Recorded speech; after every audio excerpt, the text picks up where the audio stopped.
He kovan baqî nivîsî, komedya illahî. İşev kitêba derheqê edebiyatê de ya Umberto Eco dixwînim. Curatkariya wî min nêzîkî İtalyayê dike û hezkirina wî ya ji edebiyata îtalo Calvino min ji wî û welatê wî dûr dixe. Dino Buzzati ji bo min û Eco li hev bîne komedya îlahiya Dante di navbera min û wî de datîne.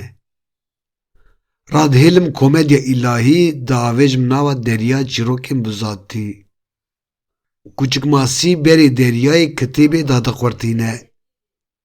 Radibim serxwe pê li rûyê dunyayê dikim û dimeşim ber bi quncikê penaber ve. Italo Svevo ji pişt ve gazî min dike kovan. Li pişt xwe dizvirim.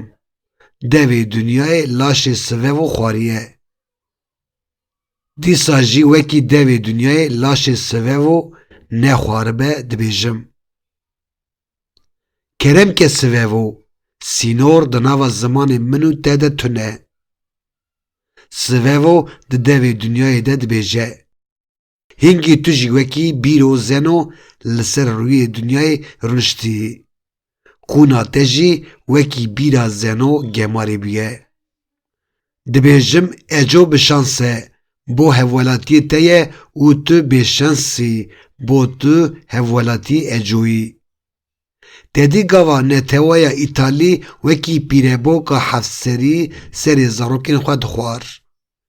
Eco jî organekî gewdeyê pîrebokê bû. Lewra ji bo tu zarokê pîreboka hevserî bû, ji devla mora îxanetê li eniya romannivîsa te xîne serê te xwar û bela te birberderiyê dijbinyad perestan. Eco bi mexseda guhên zarokên netewa xwe bigire û dengê xwe bibe hemû koloniyên wekî Kurdistaniyan got. Dijbinyadî îxanetê bi netewê re dike. Ma nivîskarekî newêrî ben îxanetê bi qebûlên edebiyata neteweya xwe re bike. Wê çawa karibe metneke baş binivîsîne. Svevo giyan îja te fêm kir bê çima min serê xwe ji nava hev serên netewa xwe ya pîrebok bilind kir û li gotinên Eco guhdar kir. Svevo zimanê netewa xwe gez kir û bi merex serê xwe ji devê netewa xwe derxist. Min got, Svevo, berî ez gotinên xwe bêjim, gere ez û tu ji erkdarên Kurd û İtalî re ciyekî li navbera Amedê û Romayê çêbikin. Svevo got, hay hay. Tu zanî ez minêdarê Eco me. Bo piştê tibabek cewtî çend gotinên rast kir. Serê meselê bi saya gotinê wî min dît bê çawa nivîskarên Kurd jî wekî ewên din ne dikarin bibin xwe û ne jî dikarin ji xwe xilas bibin. Tu karî mînakekî bidî. Nikarim mînakên te qez bidim.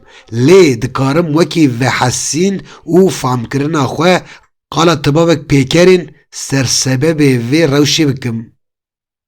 Ev ne bersivên ji xwe bawerin helbet. Zêdetir ez dikarim nêrinên xwe wekî pirsên bêbersiv bihesibînim. Ev pirsên bêbersiv dihêlin ez zêdetir ji qebûlên kronîk ên edebiyata Kurdî dûr kevim û çi qas jê dûr dikevim ew qas ji çavên min ve nêzik dibe. Ji bo serê te û zemên neyêşînim, ez ê çend birînên edebiyata me bînim bîra xwe û te Svevo. Yan jî wek pirs ji te bikim. Yek, nivîskarên Kurd çima sînorên qebûlên kronîk ên edebiyata Kurdî qul nakin û derbasên nava gerdûna nenas a nava xwe nabin. Du, qey nivîskar ji rîskê hez nakin û naxwazin konfora xwe têxin xeterê. Loma deriyê xwe bi ser ez ê nava xwe de kilîd kirine û wekî min ekî li dervebûna giştî bi halê qayîl û razî dijî. Sisê, ji bo çi nivîskar culahet nakin hîtabê take kes bikin û bo dilxweşkirina giştî tenê girsê ji xwe re dikin armanc. 4. Ma ev konformîzma ji nîqaşan re girtî, zimanê nivîskar naxe dûrî vê zimanê siyasetvanan. Bêhna sivev û ji gotinê min teng bû, serê xwe xist hundirê devê netewa xwe. Zimanê netewa xwe ges kir û berî devê netewa wî bi ser wî de bêgirtin got. Rîsk nebe edebiyat ji xêndê edebiyatê dikare bişibe her tiştî ezbenî.